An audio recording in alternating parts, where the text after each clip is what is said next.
To UPPSC day 6 answer writing evaluation. तो जैसा हम लोग जानते ही हैं, आप लोग अवेयर होंगे कि इस सीरीज में हम लोग क्या कर रहे हैं। ऑल्टरनेट डे पे एक दिन बीपीएससी और एक दिन यूपीपीएससी के आंसर राइटिंग को प्रैक्टिस कर रहे हैं, जो आने वाला अपकमिंग मींस एग्जाम है 71st बीपीएससी का और यूपीपीएससी 2025 का, जिसका प्रीलिम्स जो है वो सितंबर और अक्टूबर में कंडक्ट किया गया है। तो उसके आंसर राइटिंग के प्रिपरेशन के लिए हम लोग डेली आंसर इवेल्यूशन कर रहे हैं और जो आप लोग आंसर भेजते हैं उसको भी इवेल्युएट करते हैं। तो ये जो आज का क्वेश्चन था, अच्छा ये टेलीग्राम चैनल का लिंक है, आप यहाँ से ज्वाइन कर सकते हैं। अगर किसी को मॉडल आंसर शेयर करते हैं तो वो यहाँ से ज्वाइन कर सकता है। इसमें जो है पूरा डिटेल में एनालिसिस है कि क्या क्या कितने पेपर होते हैं, क्या पैटर्न होता है एग्जाम का, वो सारी चीजें डिस्कस की गई हैं। कितने मार्क्स का होता है, कितने क्वेश्चन आते हैं एक पेपर में और कितने मार्क्स का एक पेपर होता है, कितने पेजेस अलॉट होते हैं हर किस लिए, वो सारी चीज जो है इसमें इस वीडियो में डिस्कस की गई है। यहाँ से जाके आप देख सकते हैं। तो और ये जो है वो प्लेलिस्ट है, जो पूरा आंसर है उसका प्लेलिस्ट है अभी तक जितने हम लोगों ने किए हैं डे 5 तक, और जो 6 डे का है वो भी इसी प्लेलिस्ट के अंदर मिल जाएगा आपको।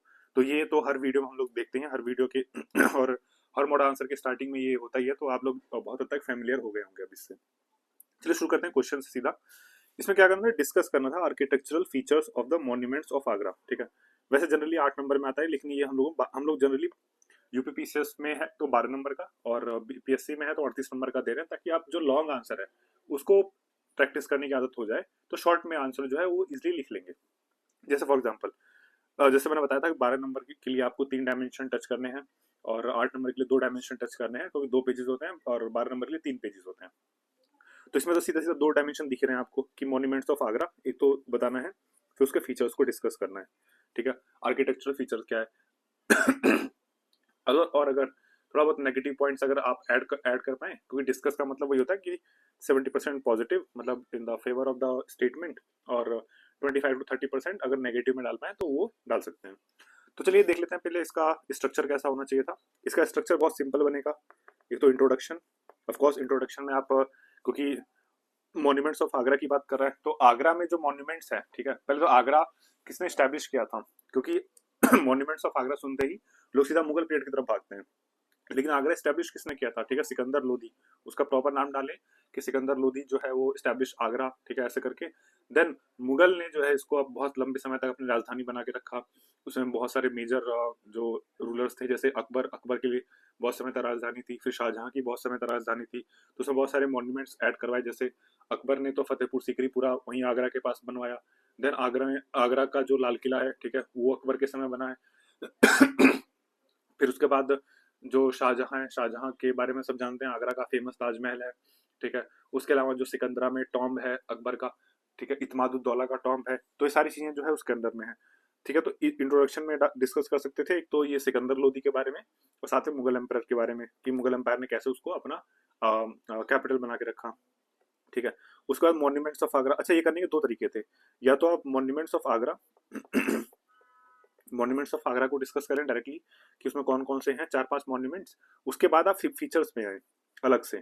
ठीक है, नहीं तो दूसरा तरीका क्या है कि मॉन्यूमेंट्स के साथ ही, जैसे फॉर एग्जांपल, अच्छा ये तो सबसे बड़ा इसमें इंपॉर्टेंट है कि आप मैप बना के कर दें। ठीक है, मैप बना दें। ठीक है, मैप थोड़ा रफ रफ आइडिया भी लग जाए ना कि हाँ ये मैप है, ज़्यादा एकदम एग्जैक्टली मैप नहीं बनाना है कि एकदम कलाकारी लगे आप। तो ये थोड़ा रफ मैप है और यहाँ कहीं आसपास आगरा लोकेटेड है। ठीक है, और ये इसके आसपास ये जो है ये दिल्ली है। ठीक, ये दिल्ली है तो ये आगरा, और यहाँ से यमुना आ रही है, यमुना जो है वो आगरा और दिल्ली के बीच में पड़ती है, मतलब यमुना के किनारे पड़ता है दिल्ली और आगरा, और यहाँ कहीं बीच में मथुरा पड़ता है आपका। ठीक है, तो पूरा रफ आइडिया होना चाहिए एग्जैक्टली क्या है वहाँ पे। देन जैसे मैंने बताया कि 2 तरीके से कर सकते हैं आप, या तो मॉन्यूमेंट्स के बारे में सीधा लिख दें आप, उसके बाद फीचर्स को अलग से डिस्कस करें, नहीं तो साथ में मॉन्यूमेंट्स को, जैसे फॉर एग्जाम्पल पहला मॉन्यूमेंट सीधा ताजमहल है। ठीक है, ताजमहल डाला, ठीक है, उसके बाद थोड़ा बताया कि शाहजहां की मेमोरी, शाहजहां ने अपनी वाइफ मुमताज महल की मेमोरी में बनाया था ये करके। देन आर्किटेक्चरल फीचर इसी में डिस्कस कर लिए इसके। ठीक है, आर्किटेक्चरल फीचर्स ऑफ ताजमहल, ठीक है, की सिमेट्री वगैरह है, 4 बाग गार्डन है, प्रीशियस मेटल का यूज किया गया है। ठीक है, और पिट्रा ड्यूरा का वर्क है। ठीक है, ये सारी चीजें, डोम वगैरह है। ठीक, देन उसके बाद आगरा फोर्ट है, किसने बनवाया आगरा फोर्ट, ये अकबर के समय बना था आगरा फोर्ट। ठीक है, यूनेस्को के हेरिटेज साइट में है।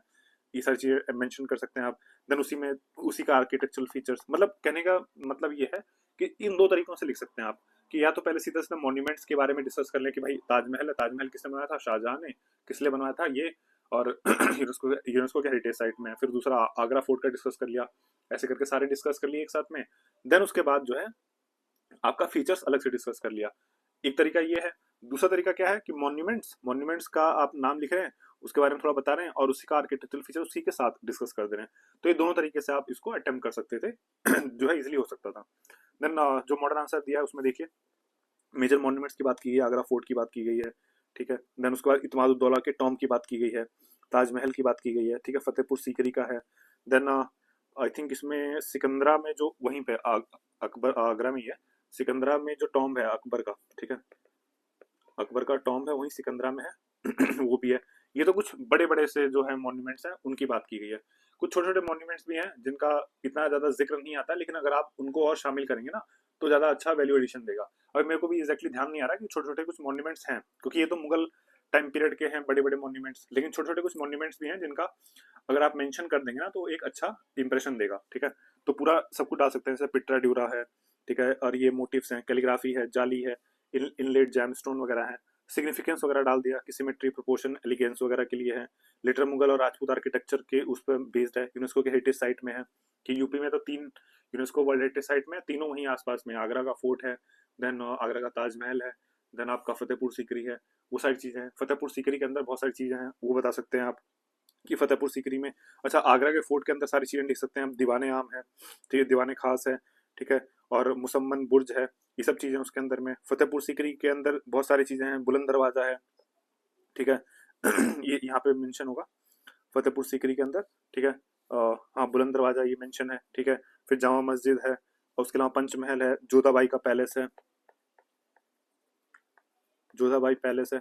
तो ये सारी चीजें आप इसमें मेंशन कर सकते हैं, ठीक है। इत्मादुद्दौला का टॉम्ब है, ठीक है, इसमें पिट्रा ड्यूरा है, मिनिएचर स्केल ऑर्नामेंटेशन है, ट्रांजिशन, अच्छा ये जो है ट्रांजिशन इन स्टाइल को भी दर्शाता है, इसको भी आप मेंशन कर सकते हैं, ठीक है। ट्रांजिशन इन स्टाइल का मतलब क्या है कि इससे पहले जो थे, ठीक है, वो रेड सैंडस्टोन से चीजें बन रही थी, लेकिन यहाँ से व्हाइट सैंडस्टोन की तरफ जो है रुख करता है जहांगीर के समय। और उसके बाद हम देखते हैं कि जब इसका टाइम आता है, क्या नाम है, शाहजहां का टाइम आता है, तो व्हाइट मार्बल की चीजें ज्यादा बननी शुरू होती हैं, कहाँ पे, आगरा में, ठीक है। तो ये ट्रांजिशन को दर्शाता है, ये भी आप फीचर्स में ऐड कर सकते हैं, ठीक है तो ये सारे पॉइंट हैं। देन अकबर का tomb of course, Charbagh garden है उसमें, ठीक है, यूनिक डिजाइन है, मार्बल सैंडस्टोन वगैरह है, ये सब चीजें मेंशन करके आप बहुत अच्छा इसको स्कोर कर सकते हैं इसमें। और अगर मैप बना के रफ लोकेशन दिखा दें तो वो और अच्छा इंप्रेशन डालेगा, ठीक है। चलिए एक आंसर आया उसको चेक कर लेते हैं, ये ईशा का आंसर है। तो ईशा ने क्या लिखा है इसमें, 3 पेज का यूज किया है, अच्छा है ये, कि Agra located on the banks of the Yamuna river, ठीक है, बढ़िया, capital of the Mughal empire for a long period, it became one of the main centres of Mughal art and architecture, ठीक है। पर्शियन, टिमरेट, इंडियन एलिमेंट, मतलब अच्छा इन्होंने इंट्रोडक्शन किया। थोड़ा इंट्रोडक्शन थोड़ा सा लंबा हो गया, बीपीएससी के हिसाब से अच्छा है, अच्छा है ये इतना हाफ पेज में, लेकिन यूपीपीएससी या यूपीएससी के हिसाब से थोड़ा सा इंट्रोडक्शन थोड़ा सा कम होना चाहिए, मतलब टू लॉन्ग फॉर यूपीपीएससी और यूपीएससी। फिर उन्होंने मेन आर्किटेक्चरल फीचर्स का जिक्र कर दिया कि इंडो इस्लामिक फ्यूजन, बहुत अच्छा पॉइंट है, इंडो इस्लामिक फ्यूजन है, ठीक है। ये आर्चेज और मिनरेट्स हैं, डोम्स वगैरह हैं। Then use of building material, Akbar का पीरियड में रेड सैंडस्टोन था, डोमिनेंट था ठीक है। उसके बाद जो शाहजहां के पीरियड में जो है वो शिफ्टेड टू व्हाइट मार्बल, ठीक है। और ये ताजमहल और इत्मादुद्दौला के टॉम में देखा जा सकता है, बहुत अच्छा पॉइंट इन्होंने मेंशन किया है। देन सिमेट्री एंड प्रोपोर्शन, कि Mughal architecture in Agra is marked by the perfect symmetry and balance, ठीक है, बहुत अच्छा पॉइंट है ये, बहुत इंपॉर्टेंट फीचर है ये। देन ऑर्नामेंटेशन वगैरह है, ठीक है, पिट्रा ड्यूरा है, ठीक है, जाली का काम है इसमें, और कैलीग्राफी है, फ्लोरल कार्विंग है, ठीक है, जाली वगैरह का काम है, अच्छा, ठीक है। और ताजमहल का मार्बल वॉल, मतलब बहुत अच्छा डेकोरेट किया गया है ये। उसके बाद गार्डन और लेआउट है, क्योंकि जितने भी मुगल अगर आर्किटेक्चर आप देखोगे उसमें गार्डन जो है मोस्ट इंपॉर्टेंट फीचर है उसका। अगर आप दिल्ली में भी जाते हो, दिल्ली में भी जो इंपॉर्टेंट मुगल जो आर्किटेक्चर है, जैसे लाल किला है, या फिर जो ये हुमायूं का टॉम्ब है जो दिल्ली में यूनेस्को हेरिटेज साइट में है, उसमें भी गार्डन जो है ना वो एक इंपॉर्टेंट फीचर है उस मॉन्यूमेंट का, ठीक है। तो ये बहुत इंपॉर्टेंट है इसको भी डाल सकते हैं आप। फिर उन्होंने मेजर मॉन्यूमेंट्स का जिक्र कर दिया, ठीक है, अलग से कर दिया उन्होंने, ताजमहल वगैरह है, ठीक है, आगरा फोर्ट है, फतेहपुर सीकरी है, इत्मादुद्दौला का टॉम्ब है, ठीक है, अकबर का जो टॉम्ब है, अकबर टॉम्ब, मतलब इन्होंने भी वही इंपॉर्टेंट जो चीज़ें जो जनरली लोगों को याद रहती है वही चीज़ों को का मेंशन किया है। अ, और बाकी और छोटे मोटे अगर कोई एक दो पॉइंट्स अगर डाल देंगे ना आप कि other than this Mughal architecture, और कोई आर्किटेक्चर अगर याद आता है वो डाल देंगे आप, तो बहुत अच्छा इंपैक्ट डालेगा, क्योंकि इसमें डायरेक्टली मुगल आर्किटेक्चर के बारे में नहीं पूछ रहा है। ठीक है, इसमें सीधा आर्किटेक्चर ऑफ द आगरा के बारे में पूछ रहा है। तो आगरा के आर्किटेक्चर में मुगल के अलावा और भी आर्किटेक्चर हैं, तो उनको अगर आप याद करें, अभी रफली मेरे को एग्जैक्टली याद नहीं आ रहा, लेकिन उनके अलावा अगर आपको याद आए ना वो चीज़ डालेंगे ना तो ज़्यादा अच्छा इंप्रेशन देगा वो, ताकि एग्जामिनर को लगेगा कि हाँ आपने जो है जो क्वेश्चन को है उसको अच्छे से समझा है, कि सिर्फ आप मुगल के उस पर नहीं टिके हुए हैं, क्योंकि वो मुगल की बात नहीं कर रहा है, वो आगरा के मॉन्यूमेंट्स की बात कर रहा है। और आगरा जो है it's not about just Mughal period, Agra से पहले मुगल के पहले भी था आगरा, मुगल्स के बाद भी आगरा है। ठीक है, तो अंग्रेजों का कुछ बनाया हुआ अगर उद्यान है, कि ब्रिटिश टाइम में कुछ मॉन्यूमेंट्स वगैरह बने वो भी डाल सकते हैं आप। तो ये सारी चीजें भी है कि उन्होंने गोथिक स्टाइल का जो है इंट्रोड्यूस किया था इंडिया में। तो ये सारी चीजें अगर आप अच्छे से लिखेंगे तो और अच्छा निखर के आएगा।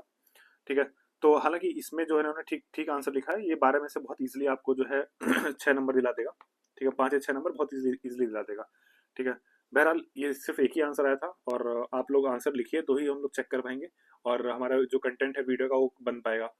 तो आप डेली आंसर लिखिए, नो मैटर कितना गंदा लिख रहे हैं उससे मैटर नहीं करता है। अच्छा आंसर लिखने का एक ही तरीका है, बहुत सारे खराब आंसर लिखना। तो वो बहुत सारे खराब आंसर लिखे हैं तो ही अच्छा आंसर निकल के आएगा। तो रोज आंसर लिखिए, और मैं खुद बोल रहा हूँ कि रोज आंसर लिखेंगे, और जो यहाँ से फीडबैक मिल रहा है उसको इनकॉर्पोरेट करेंगे अपने आंसर्स में, तो आपका 1 महीने के बाद जो है देखिएगा किस तरह से इंप्रूव होता है अपना आंसर।